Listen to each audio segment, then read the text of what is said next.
Alright, what's up everybody? This is Luton Vazwe. You are chilling with me on my channel, Chess with Luton Vazwe, Chess with Luton Vazwe. My take, my thought, my interpretation with regard to the game of chess and everything in between. Yes, we are just looking at a tournament that I recently played yesterday at Curro, Durbanville High School. What a disappointment, if I can put it that way, where we took some of the juniors from Delft Chess Club and we were hoping that perhaps there might just be some good news that turn up where one of us might win a prize, but alas, none of us could actually make it to the top boards. But the juniors performed well.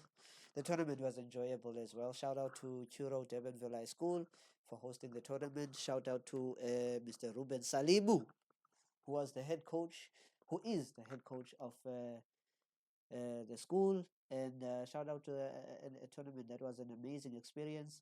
Tournament at parents section, even intermediate section, championship section, and it was amazing. It was amazing. All right, so let us look at how the children just performed in the tournament. So they were playing in the intermediate section. This is the championship section. So you can see the top seeds. Myself on number 3, Charlton Nesta number 1, and Rogo Matfei number 2, and then the rest of the players: Palmer Regan from the school itself, Ethan Samuels, Nyasta Teziano, Brav Gerand. You know, the top of the top in terms of Cape Town chess. These are the ones that are there. Some of the players were not there, like Kenny Willenberg, Craig Willenberg, Watu Gomese, and Calvin Klassen were not available for this tournament. So unfortunately, yeah, some of the best players were also missing. But the tournament was a good tournament nonetheless in terms of competition. Here, the kids, number 5 would be Delft Chess Club. Number 14 is Delft Chess Club as well. Number 56 is Delft Chess Club. Number 57 is Delft Chess Club. And number 63 is Delft Chess Club. And this is the beginning list. In the final list, we see that after the ranking cross tables of round 6, Powers made it to the top 10. Chad. Number 11, Leroy Mupereki. Number 31, Musakwa Carlton, Musakwa Courtney, and number 39. And Mangali Ongama had a very difficult tournament. So, yeah, this is what happened in the tournament, unfortunately for the juniors.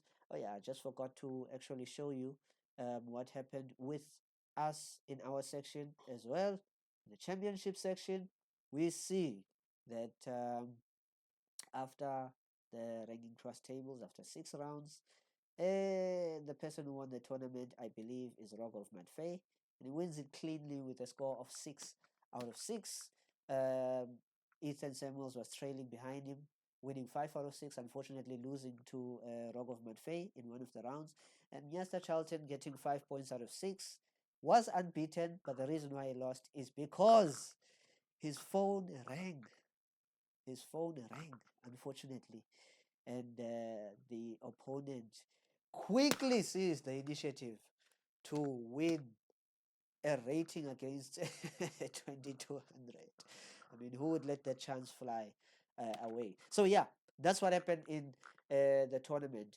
And yeah, the performances were great. I just wanted to look at a game quickly, and then after that, I close this video. The game that I played against Paul Khupwathea. By the way, this was a rapid event. So, yeah, I played this game. And I believe this was let me think now. I believe this was the third game of the match. I had lost my first game. Oh, sorry, I had drawn my first game against Alex. Can't remember because I was now not notating the games. But yeah, this is the game that I remember out of the tournament. Yeah, I wish I could have shown Charlton Nyasta's game where I lost and I had a good position, but unfortunately I just messed it up there. So anyway, against Paul Khupwathea in this opening before, he had played the move bishop onto e2, and after bishop e2, I played bishop d7. Now I was threatening the pawn, and he tried to solve it in this way, but the game did not turn out so well for him. So Hence the reason why we see now a change of a setup with the move e5. I welcomed the exchange of pieces. Of course, I'm the black pieces, so yeah, with black you welcome exchanges, castle, and now rook onto d8, and immediately I have a bit of pressure now. He can't put his pawn directly on d4, neither can he put his pawn on d3, meaning that the bishop on c1 is actually struggling. And I was playing for this, yeah. So knight onto a3. Oh yeah, a friend just pointed out that in fact queen onto d3 followed by knight onto d5 was actually a strong idea, and yeah, I totally missed that because it would have made his development much difficult. But anyway, knight onto a3 played, e6, knight c2, bishop e7. I'm just preparing to castle, and now he plays d4. And immediately here, I change attacked. I play the move e5. Just exploiting the fact that the queen is only protected by the rook, and I have two pieces laden on the d file. So he will lose a piece if he should capture one of the pawns. So he plays bishop on d3, and this gives me a chance to make this d pawn an isolated pawn. So after queen onto d2, castle h3, stopping the knight from getting to the g4 square, rook onto e8, just looking to protect the pawn even further, and rook onto d1 is played. And now it's time to set up some ideas of what to do. First of all, the blockade of the isolated pawn. Not only that, the knight going to d5 also allows the possibility of pushing the pawn onto f5. Also, number three, the knight on d5 patrols some of the squares such as b4. So he has to always be careful that should his knight move on c2, bishop onto b4 is on its way. So rook onto e1 played, queen onto b5, and here I'm starting to provoke some weaknesses on the b2 square. So first of all, I could have gone to f5 immediately, but what I was afraid of was that f5 is a committal move. It commits the structure. So usually this is something that I've seen from top players like Carlsen, Nakamura, is that they don't want to commit the pawn structure immediately. If there's a move that they can play which does not commit the pawn structure, then they go for that move instead of committing. So anyway, b3 is played, rook onto c8, and now b3 has weakened the c3 square. So the knight is looking to pry into that square. Also, the knight is looking to go into b4 and try to go to d3. I think I had calculated something that allowed me not to play the move at the time. Can't remember now what it was, but anyway, let's move rook onto c1, coming into the open file, and now f5. And yeah, with moves such as bishop d6 and f4, you can see that white is going to be having a very difficult position. So he tries to solve this issue with bishop g5, but unfortunately this does not really provide a solution, as now f4 is really a threat, and eventually h6 and g5 perhaps might even be considerations to trap the piece. So f3 is played, h5 immediately sacrifices, because if he should go back to f4 to h4, then bishop onto f4, and you can see that this is going to be very awkward um, for white. So he tries this alternative: bishop onto f4, queen g6 check, queen h4 check, and unfortunately the rook cannot move because the rook is still protecting the knight, and as a result he'll just lose a piece. So unfortunately he gave up the rook, and basically in this position I'm a rook up, so that's the reason why I'm aiming to exchange queens.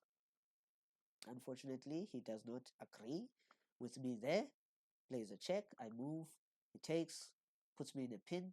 That's okay, because after queen d5 I aim to exchange, he refuses.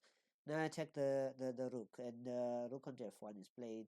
I think we can just go past this stage, king onto g7, h4, trying to remove the protection of the knight, and I just move back and knight onto e3. And now the knight is heading to f5, so I play king onto h8, with the idea that should he take here, and after the trade of pieces, the knight will be hanging there, and it will be clear that I'm winning because I'm a rook up. So anyway, knight onto e4 is c4 is played, and now knight onto e4. And queen f4 was the final mistake, because after knight onto g3, this is totally lost. Rook on d5 and knight e2, and you can see that the game just simplifies, and my peace up advantage is made very, very clear.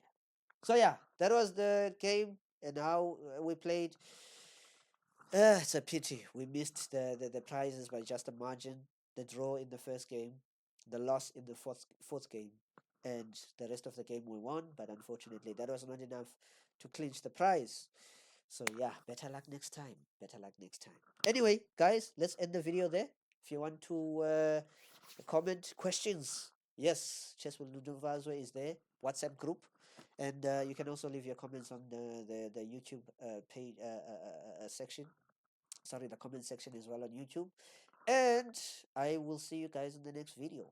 Send those voice notes as well on Chess with Little Vazwe, and also engage us as well on Facebook, Chess with Little Vazwe. There as well. Yes, we are in order in all of our social platforms. Yes, I will see you guys in the next video. Peace. Peace, peace, peace.